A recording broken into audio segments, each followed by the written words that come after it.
Good morning, everyone. Happy Saturday morning, in fact. I love this. I do, too. Yeah. You're watching episode 47 of Merritt in the Morning. Jim, we've made it through 47. I can't believe you actually stuck with me this long.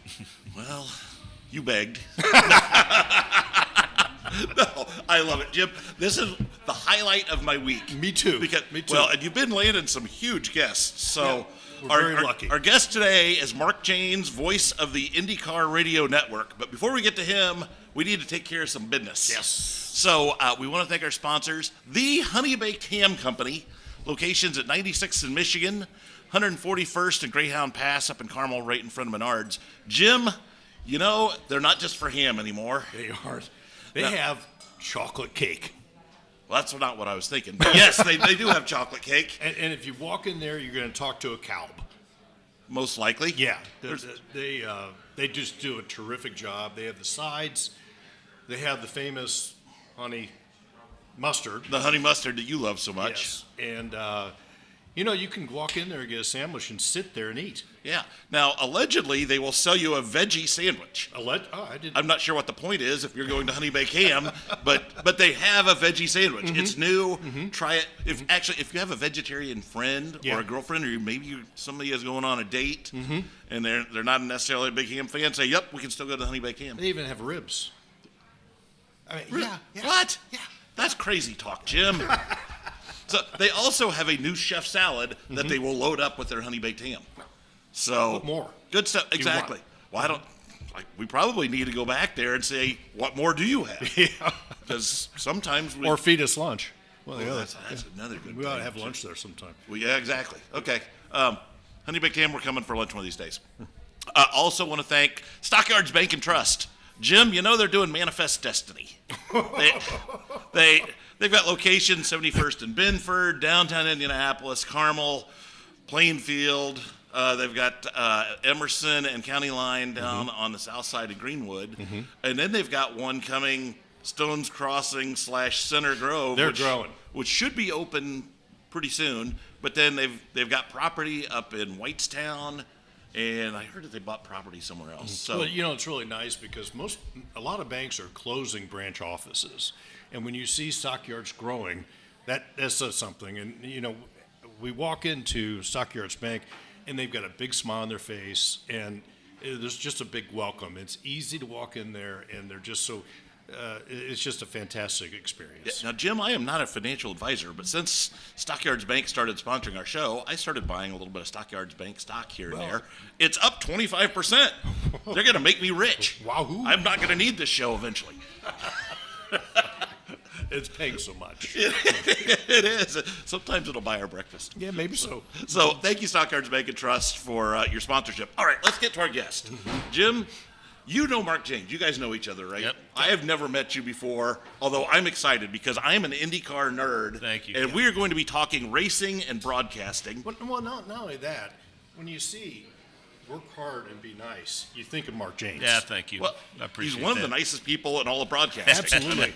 And his voice is so recognizable. It is. It's distinctive. When he walked in here today, I heard his voice before I saw his face. I'm like, oh, I know who this is. Yeah, I was going to try to get my brother to come because he loves the 500 so much that when we're at the race, Jeff records the sound and it makes his voicemail. And so I was going to suggest that Mark Jaynes say, "You've reached Jeff Merritt's voicemail." Actually, my voicemail right now, I did it at the Speedway last year during practice, and it's the sound of a car. I know. Me saying, "Hey, call Klopp and you hear the race. Well, Jake Query, for the longest time, had on his voicemail, he was able to get the late, great Tom Carnegie on his voicemail, and got a new phone and lost it, and he was just devastated. It was like, "This is Tom Carnegie. You've reached Jake's cell phone, but he's not on it. Leave a message." Oh, that's hilarious, Jake. That's hilarious. Yeah. All right, so Mark, let's talk about your background and your history. How did you get into broadcasting in the first place? Well, it was about 1975 when I was an elementary school student at Hall Elementary, which was the birthplace of John Wooden, by the way. And I had a retired Marine colonel as a elementary school principal. And he would, about the time you were going into sixth grade, start asking you to, challenge you as to what you wanted to be someday. And so I guess it was my turn because we came in from recess. I could take you to that school today and show you right where this conversation took place. Coming up the steps, going back into the building, he called me Howard Cosell because I had a big love of sports and I wouldn't ever shut up.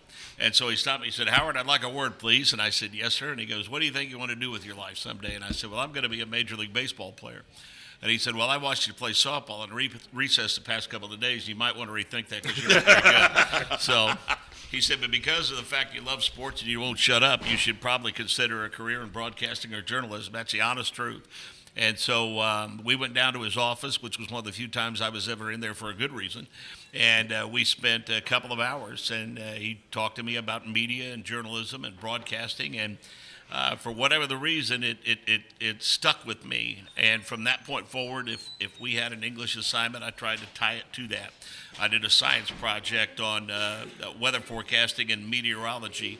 And Stan Wood sent me some cloud charts and stuff when I wrote him the legendary Channel 8 weatherman. And, I got into high school and started to get involved with the football program. I had an injury when I was younger and wasn't able to play. And so a coach considered, he pushed me hard and said, "Would you consider being a manager?" And so I agreed, and I spent all summer working with the football team, and it came time to go on vacation. And I had to call the football coach and say, "Hey, I'm not going to be at our live-in camp next week because I'm going with my parents to Colorado Springs." And I said, "I'll see you when I get back." And he said, "No, you won't." He said, "We got to have commitment from everybody in our program." He said, "I'd like to go on vacation too, but I can't." And I said, "Well, can I think about it and call you back?" He said, "No, if I see you Monday, I see you. If I don't, no hard feelings. I understand."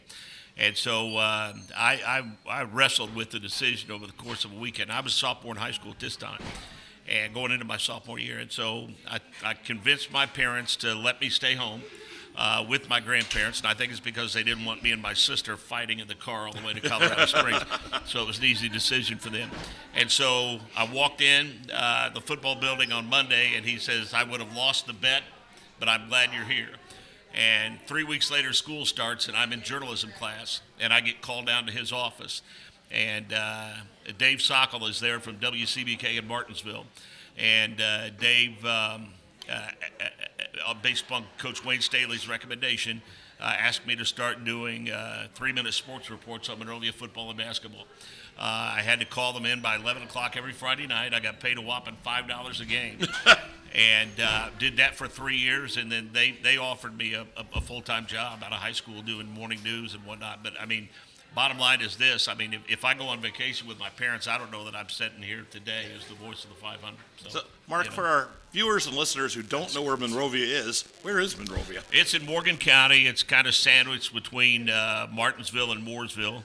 I can say that industry has started to find it. It took it a while. If you go west on 70, you'll go past the airport, then Ronald Reagan, then Plainfield, and then the next exit would be Monrovia. And, if you go out there now, 5-10 years ago, nothing but cornfields, but a lot of industry there, a lot of housing there, and it's a growing community for sure. I admire your effort with kids. Thank you. And you're a teacher. I think we all could be a teacher, either employed by a school system or what we do here. I'm enthralled with what you're doing in Monrovia. And our friend JMV from the afternoon show on The Fan was there. He said he got some hoops in before. But would you kind of tell our audience exactly what you're doing in bringing what you love to the world and making and giving kids kind of an outlet on how they can make a career? Well, I've been lucky because, and I appreciate the kind words about my work, but I always felt like I didn't have a lot of talent, so I had to surround myself with a lot of people smarter than me. And fortunately, that wasn't that hard for me to do. And going all the way back to Niall Denny and more recently to your end, Paul Kaiser, who's currently superintendent at Westfield Schools, we had worked together for a number of years, and he was the superintendent at Monrovia. Well, he left there, went to Beech Grove. And when I was working at Monrovia High School as an aide after my broadcasting career full-time went away a little bit, Paul asked me to come to Beech Grove and help them with their communications program. And so I worked with a gentleman by the name of Wiley Kraft and then Nick White, and we built it up a little bit. And then, there was a chance meeting in 2015. I was a sideline reporter for the IHSAA network. And Monrovia happened to be playing for the 2A state title, and the superintendent there at the time, who we lost recently, Dr. William Roberson, asked me if I was interested in coming home. And I said, yeah. I said, I'd love to at least talk to you about it. So we put a deal together, and because of the fact that there's pathways now in vocational education, that's what communications was. I had secured a workplace specialist license based upon my years of experience. And so I went to Monrovia High School and started a communications program. I had one class with 10 kids. I had a handheld Sony camera like you see at a birthday party. Kind of like we do. Yeah, and so now this is far more technically advanced than even what I had 7 years ago. And so now here we are 7 years later. I have 3 different levels, 2 classes each. I have 6 periods a day. The numbers are up to 70, and some of the people that have come through our program have enjoyed success recently. The young man that was in my very first class, he just started work this week as a replay producer at ESPN in Bristol.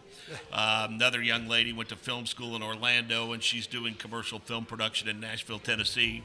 I've got 7 former students right now at Grace College, IU, and Ball State, and it's just I'm honored to be one of only 6 people in 70 some odd years to be the voice of the 500. But please understand, I think what I'm doing there is much more rewarding and much more significant, at least more of a legacy for sure. That's just sweet. Yeah. So of your students, how many students in your class, you say you've got 70 in there now, Right. How many of them truly want to do this as a career, and then how many actually get that opportunity? Well, I'm very honest with them, and I tell them, I said, look, like Andrew, for instance, the one that's at ESPN, I told him very early on, I took him to the football state finals with me, and on the way home, I said, okay, what did you notice about the broadcast? I said, how many people did you see on the air? And he said, there were 3, a sideline reporter and 2 people on air. And I said, okay, how many people did you see behind the scenes? And I said, so diversify. I said, too many people make the mistake of thinking that you have to be on air in order to be successful in this business. And that's not necessarily the case, but it's like what we had John come out, we had JMV, Greg Rakestraw, Dave First, Nick Yeoman, and Lance Scheib come out. We do a multimedia Super Bowl competition where these kids do a deep dive into the Super Bowl, and it takes them 2 weeks to do this project, and all these projects run about 15 minutes. So it's a lot of work for them. But what I tell them is I said, you may not ever pursue a career in communications and broadcasting, but this is going to make you a more effective public speaker. It's going to give you more confidence in prepping the rest of your academic career, be it high school or college, doing presentations, which you'll have to do.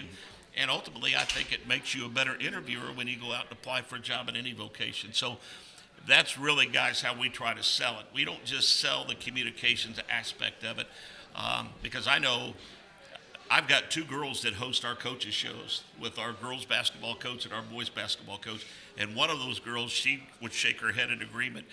She's a junior right now, and I had her as a freshman, and she'd rather be hit the head with a ball bat 2 years ago than be on camera. Yeah. And now here we are 2 years later, and I mean, she's confident, and she can ad-lib. She doesn't have to look at the prompter to get questions or anything like that. And those are the things that are fun to watch, just the progression of kids and how they grow and mature in confidence. This is a great opportunity for us to give a shout-out to Josh Gillespie, our fabulous producer for this show. Yes. Yeah. So, now, and you mentioned that, just because you start off as a producer does not necessarily mean that that's what you're going to be the rest of your life. Right. A lot of people don't realize JMV started off as a producer for Mark Patrick. That's right. Yes. Yeah. And he did that for a number of years. Yeah. Now, do those stars that First and JMV, those people that have reached success, do they judge or what? Yes. And Yeah. so, who was the winner? Because as I heard on the radio, when you judge the Super Bowl or you create this plan for the Super Bowl, you have to look at offense and defense on both sides of the ball, Right. both teams. Right, yeah. So it's difficult. You Yeah. can't just prepare for the other team. Right, it's a deep dive, and I mean they compare quarterbacks statistically. They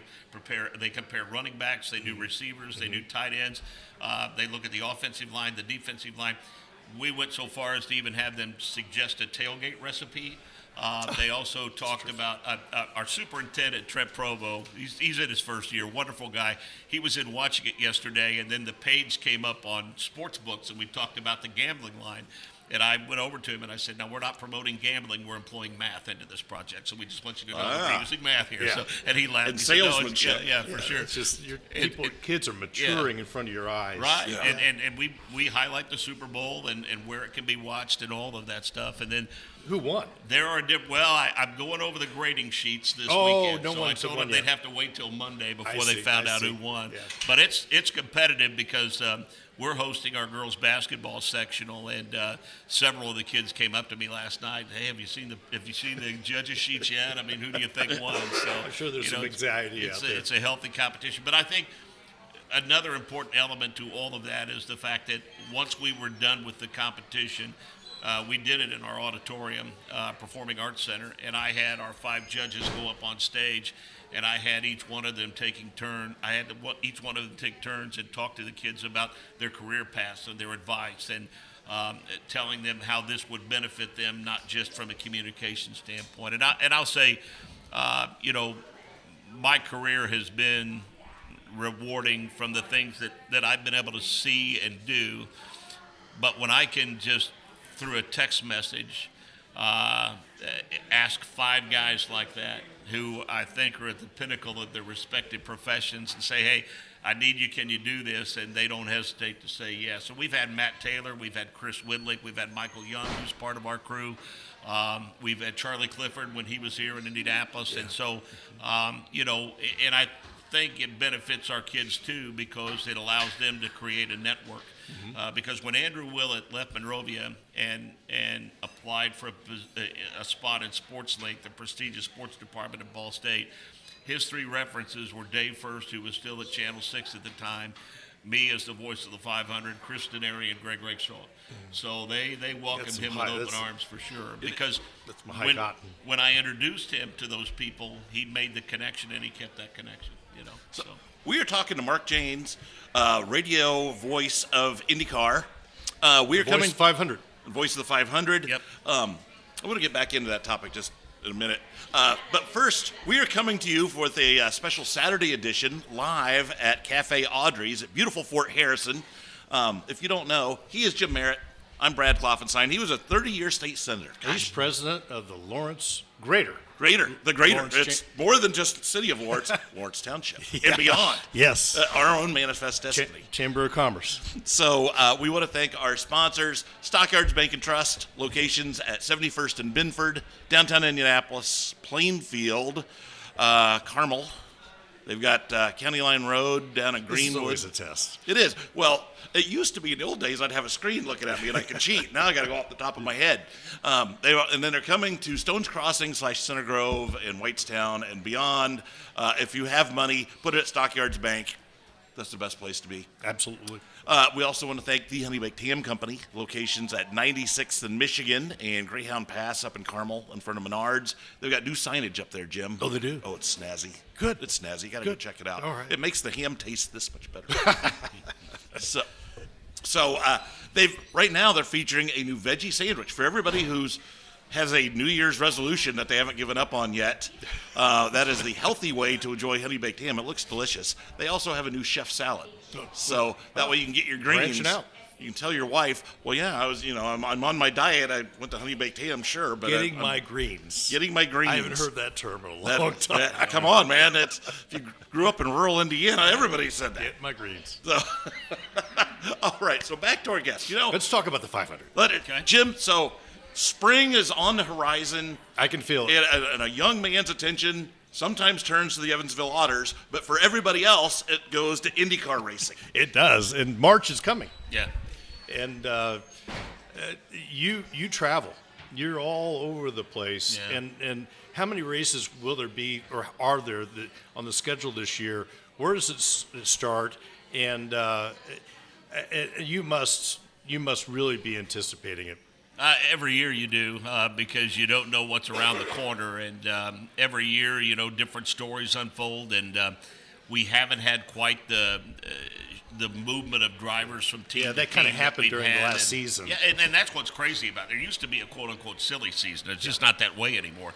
It happens in season, in fact, and. I can't imagine what it did for program sales last year at all of the racetracks. But, they start March the 2nd on the streets of St. Petersburg. It's been the traditional opener in Green Savory. Longtime owners of the series have earned the right to host that every year. I hope that is certainly the case. And over the past couple of years, we've returned to a couple of venues. One that I think we certainly belong at, the historic Milwaukee Mile. It's one of the few that's older than Indianapolis Motor Speedway. When things kind of fell apart with a street race in downtown Nashville, thanks to Scott Borchetta and Big Machine Records, they were able to move that to Nashville Speedway, which SMI has taken over and just revived it into a beautiful facility. But the iconic venues, obviously the one at 16th and Georgetown, but Long Beach and Road America and all of those places. And this will be my 30th go-round. No pun intended. I started in 1996 as a pit reporter and started at the 500, in fact. And I remember when I went home after the race was over, my wife said, "How do you think it went?" And I said, "Well, I think they were happy." I said, "But if they don't ask me back, I'll have done it one more time than a lot of guys get to." And so, I've been playing with house money since. So, it's an absolute dream come true. There is nothing like the feeling that you feel when you drive through that tunnel for the first time in May. I bet so. And it's nice to be able to kind of build the momentum by doing the other races in the series. So, Jim, how many tracks have you been to other than Indianapolis? None. None? I haven't. Just Indianapolis is all I've seen. Okay. My brother's been to several, Yeah. and your anticipation and March 2nd is coming, and it strikes me that your team of reporters, Jake Query, Michael Young, it goes back to Jerry Baker. You just have to have such a tight-knit relationship because it's almost like you got to know what the other person's thinking. Well, and I'll reveal this to you guys. We genuinely don't like one another. We just I describe us as Jake, if you're listening. We are one very happy but very dysfunctional family for sure. And with Nick Yeoman in turn 1, Michael Young in turn 2, Jake Query in 3, and Chris Dedary in 4. There have been some legendary names and legendary voices and talents, but I'm going to put those 4 turn announcers up against any that network has ever had. And you can go back and listen to the last handful of Indy 500s, and now there are iconic calls out there by the legendary announcers. The 82 finish with John Cock and Rick Mears, the 92 finish with Al and Scott Goodyear. I think our 06 call with Marco and Sam Hornish Jr. is a pretty good one. But the LEO for me shot to P1, the 4th win by LEO, in terms of what I felt was the best that has been done on that network. And we've had some shifts in personnel and turn announcers, and we had an opening this last year. We had Scott Sander for a couple of years, and Scott decided that it really wasn't a good fit for his schedule. And so, we're able to add Rich Nye. And, this is a guy that for 20-plus years has been a multimedia broadcaster. Rich and I worked at Network Indiana years ago, and I tell you when it happened, we were working the state finals together. He was sideline reporter, and we were testing our off-air system. And it just occurred to me that I said, "Hey, Rich," I said, if you got a minute here, I said, what is your May like? And the reason we had never asked Rich is because we assumed that he was too busy working for THR, Channel 13. And I said, how flexible is your schedule in May? And he said, "Hey, I can pretty much do what I want when I want." And I said, "Well, I think you know why I'm asking you." And he said, "Yeah, and if it's the reason I think, I'm more than interested." And so we're very, very fortunate. And what is reassuring, and it just reaffirms how fortunate we all are, with someone like him, with all that he has accomplished, joins the network, and one of the first things he posts is how very fortunate and humbled he is to be a part of it. And I think that it allows us a certain amount of immortality in this industry, which is rare. It really is, and it's definitely rare air. Yeah, and then to have the opportunity to move into the anchor's chair and just be the sixth in 70 years to have that position takes that to another level for sure. Well, it occurs to me that for somebody from Monrovia High School or Mount Vernon High School or Brebeuf High School, there's not a lot of opportunities to get national and international broadcasting exposure. Right. Yeah. And everybody you've mentioned is pretty much a central Indiana person. Yeah. And, I mean, that's quite an opportunity to kind of showcase your talents for somebody who's from the Midwest. Yeah, and to that point, I have said Mark Boyle is as much of a Hoosier as anybody. But I really think it's cool, and I include Mark in this, and I know he's not a native Hoosier, but would gladly adopt him. Been here 35 years. That's right, and so he's earned it for sure. But, I mean, you look at Matt Taylor, voice of the Colts, an Indiana kid. You look at Chris Denary, television voice of the Pacers, Indiana kid. Andrew Smith that does the play-by-play for the Fuel, an Indiana kid, and then me in the position as voice of the 500. I think that's rare if you go nationwide and you look at cities and towns, and there's very few people very few cities I think that have all of those entities being handled and those responsibilities being handled by people that are native to that state.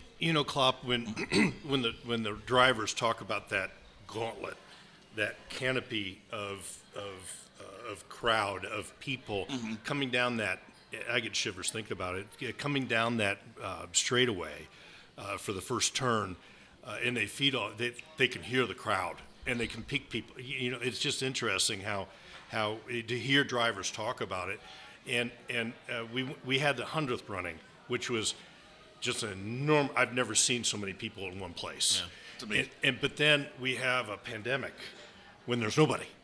Do you when you're announcing, does the crowd come in? You're so focused on, and obviously you can't hear anything. What does the crowd? How does that work with you? Well, I mean, I'm eternally grateful, and I think everyone is, to Penske Entertainment and Doug Bowles in the Indianapolis Motor Speedway, because if it weren't for Penske Entertainment and Roger Penske and Mark Miles and their guidance and leadership, we don't turn a wheel during that pandemic. Same thing with Doug Bowles of the Speedway. And I was thankful, as odd as this sounds, we all kind of discussed it. Thankful is too strong a word, but we felt fortunate that Takuma Sato won that race, because we didn't want it to be the first experience for somebody. Right. He had already been through that. And while it was certainly disappointing for him to not have fans there, I would have hated for that to have been somebody's first ever win at the 500. That's a good point. I hadn't even really thought about that. But to your end, I mean, everybody has a following there, literally all 33 drivers. But I know that if Connor Daly or Ed Carpenter or Elio, or back when Kanan was racing, and I think now you're finding it with Pato Award, when those guys take the lead of the 500 and it's Jake or Michael or Nick or Chris, you can hear the fans. And, of course, I can hear them outside of our booth and I can see them. But, I do, and a lot of it is, the realities of the financial end of it. But about 6 races this year I will be in studio. And there is definitely a disconnect. Not only not being able to communicate with teams and drivers and personnel, but you just don't have the energy that drives your broadcast.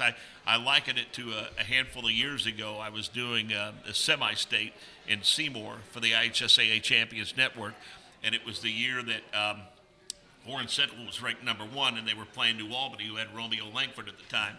And if you remember, David Bell, who's now in the NFL, hit a last-second shot.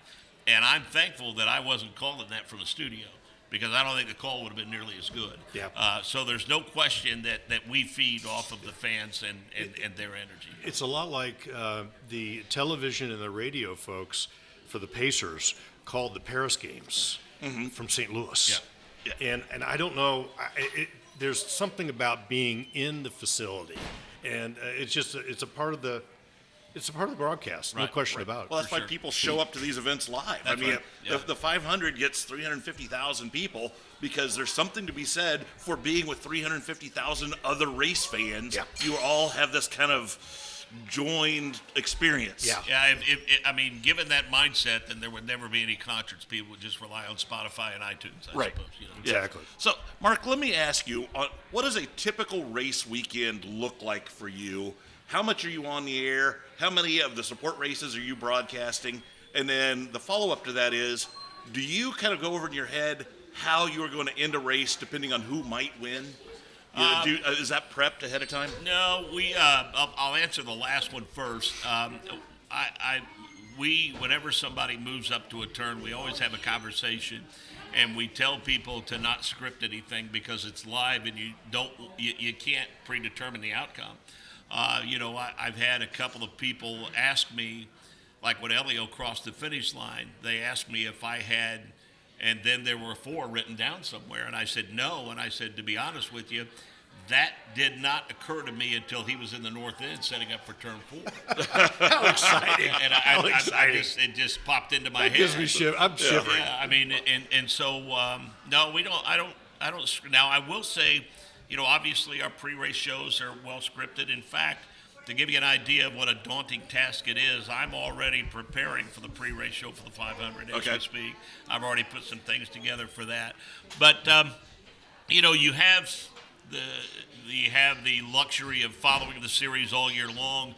So each and every week you're able to keep up with the stories. And you know the drivers. Yeah, that's right. I mean, if Pato wins this year, it's going to be enormous because he's become a crowd favorite. Absolutely. And we have statistical supplements every week that we're able to keep up with. But no, I mean, most of what you hear and how you hear it with everything we do is organic. And we'll do, there's usually Indy Next, which is our support series. Indy Next and IndyCar practice session on a Friday if it's a 3-day show.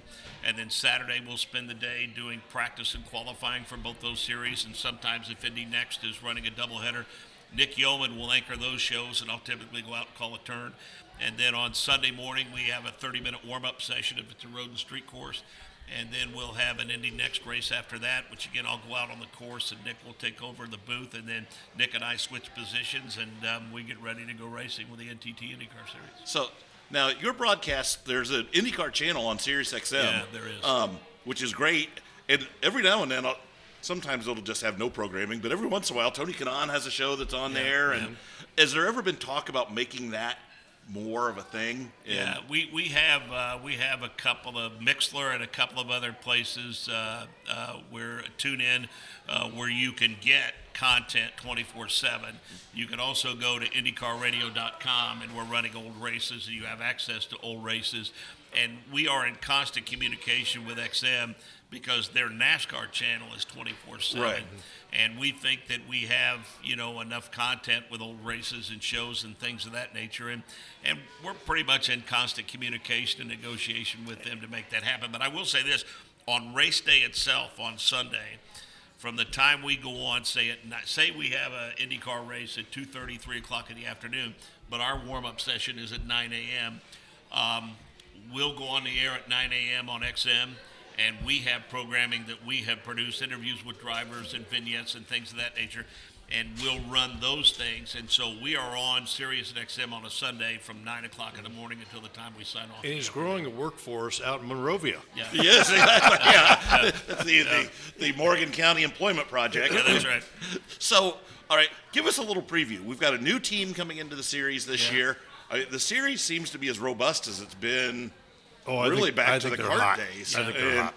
And so, it seems to be stable, which has not always been the case. Who do you expect to be strong this year? A number of drivers have changed teams.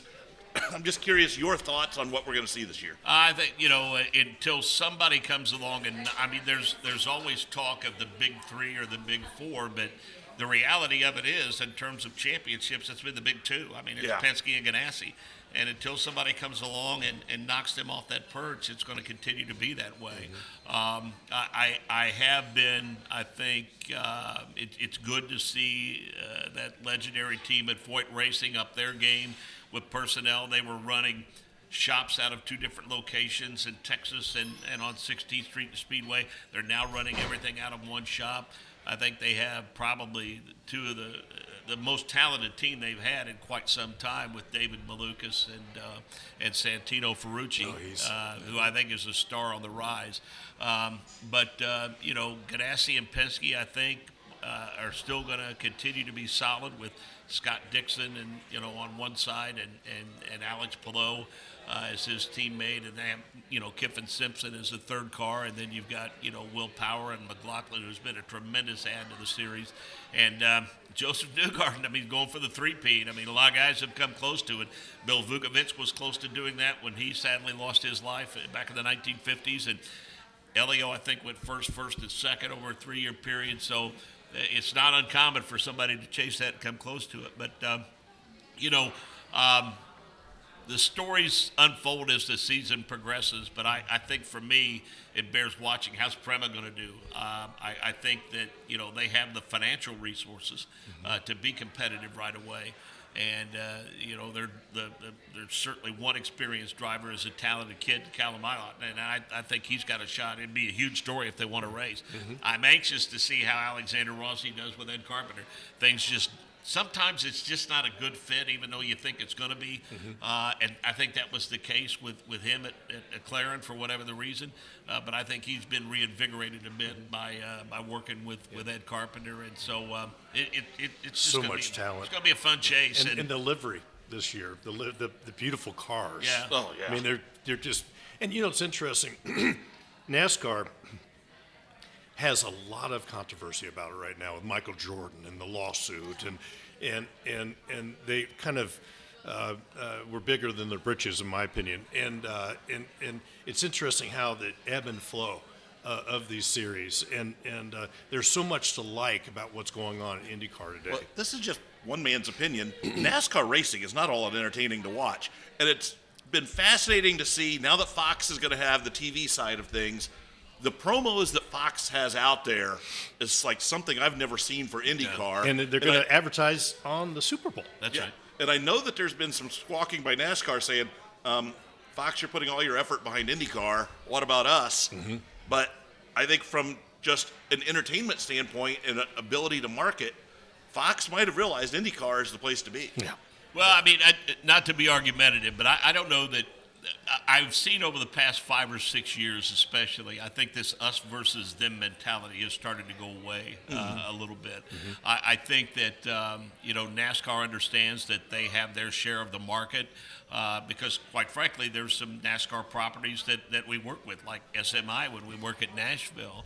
And we have, kind of intertwined some of our broadcast crews when we do the Brickyard. We bring PRN folks into the fold. I didn't know that. Yeah, and I've had Alex Hayden, who's the anchor of MRN, on with me, and I think Alex is going to come and work the Brickyard with us this year. I just didn't know that. So That's everybody, great. I think, is realized that their slice of the pie is out there. And I get asked this, what my preference is. I do races for PRN. This year I'm going to New Hampshire in late September, and I've done the Roval with them. Nick Yeoman does some work with them. Michael Young and Jake Hess. We used to do their Xfinity race in Kentucky all the time. And, within the confines of the series themselves, I think that us versus them thing is kind of tied to the fans because Absolutely. within the confines of both series, I think they're comfortable with where they are. Well, it gives us something to talk about. Yeah, that's right. Really. And I know years ago when Joseph Newgarden, a few years ago, he tested an IndyCar at the Roval in Charlotte, and every NASCAR driver in that paddock was out there on the wall watching him run. I'm sure they would have all traded places with him too. But I think this Fox and let me say this. I have a ton of respect and admiration for everything that NBC threw at that series over the last 7, 8, 9 years. I agree. They're unbelievable with what they did on Peacock and the programming that they offered. I agree with you. But sometimes it's just time. Look at how many years they were with ABC and ESPN. It was time to move on from that. And I think it was important to get it all in one place, which is what NBC was able to offer. But I think the way the game has been upped a little bit this year is the fact that you don't have to have cable, you don't have to have a Wi-Fi or anything to watch IndyCar racing anymore. You can get it off air here in Indianapolis on Fox 59, and everything else is going to be on FS1 and FS2, and there's no paid subscription service where you have to do that. So what we encourage people to do is watch Fox, put on it FS1 or FS2, turn the sound down, and turn up IndyCar radio. That's what we do. That's exactly right. Now, do you ever think about this? So the IndyCar Radio Network, the 500 goes out to 500 plus stations, and even the other races are 300-ish and around the world. Do you ever just sit back and think about how many people are listening to your voice? People have asked me that. That's a question that's pretty common, and it's odd. I don't think in those terms. Now, I will say my race day for the 500 is vastly different than anything else I do. I don't sleep well the night before, mainly out of that recurring nightmare we all have of oversleeping and missing the start of it. And I get there between 5 or 5:30, and I usually have somewhere in the neighborhood of 10 to 15 radio and television interviews to do that morning. We have a production meeting at about 10 o'clock, and we dismiss everybody at 10:30. And I try to find a spot outside where nobody can find me, and I sit there for probably 20 minutes. And then, I go in the booth, and everyone knows to not talk to me at that point. Sure. It's like you're throwing a no-hitter. Yeah. And so, we get into the pre-race, and quite frankly, there's a lot of pressure to make sure we get all the commercial breaks in, and we hit things for the pre-race festivities and all of that. But frankly, when the green flag flies, we're just doing what we do, and we get into our race pace. Now, the thing that's difficult about that job is your adrenaline is on the rev limiter, if you will, at the start of that race. And then the middle 100 laps or so, you kind of settle in and you're calling a race. It's like a fan. Yeah. And then the last 50 is when it ramps back up again. And I'll never forget my first year as anchor. Mike King warned me about this, and he was spot on. When I signed off, I pushed back from the counter, and my hands were shaking because my mind was moving so fast for so long, and you're not capable of shutting it off because in addition to calling a race, you've got 4 turn announcers in your ear. You flip a channel and you get all 4 pit reporters in your ear. You got a pit producer, and you have a board op and a producer telling you when commercials are and everything. So all of that's going on in your head while you're trying to call the race. And so I was living in Speedway at the time, and I walked home, and we had a lot of family there.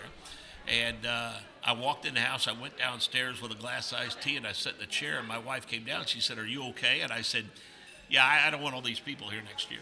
I said, I need some time just to, and it, honestly, you sleep pretty well that night, don't you? Yeah, and it takes about a day for me to feel like, okay, I feel, because there's probably a little depression that comes in afterwards. It's a letdown for sure. Yeah, it's a letdown for sure. But it's something that I love, and I'm truly blessed. I've been fortunate beyond my wildest dreams, and I thoroughly enjoy it. It's something that we're all honored to be a part of for sure. For our audience, the tagline before the commercial, you're listening. Would you do that for us? Which specifically? Now stay tuned. Did you want the now stay tuned? Uh-huh. Now stay tuned for the greatest spectacle in racing. Yeah! Okay, There we go. Yeah. With that, our guest today has been Mark Jaynes, radio voice of the Indycar Radio Network. I'm Brad Klopfenstein. I'm Jim Merritt. He's Jim Merritt. You've been watching Merritt in the Morning. We've been coming to you, first time we've ever done a Saturday show. Yeah. Back at our home here at Cafe Audrey's at beautiful Fort Harrison. Again, want to thank our sponsors, the Honey Baked Ham Company, locations at 96th in Michigan, Greyhound Pass up in Carmel, Westfield. Go in there and buy lots of ham, but be sure to ask them for a veggie sandwich and a chef salad. And our sponsors would love it if you would share this video. Yes, and, we would love it. We would love it too. Yes.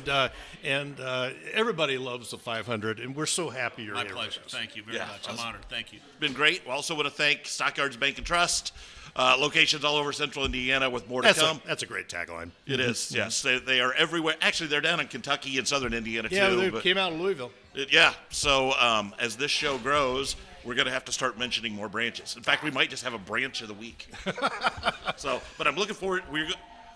I think the sign is up down in Center Grove, and we are going to be invited to do the ribbon cutting. They just don't know when that's going to be yet. Yeah. But they are hiring people, so that's coming.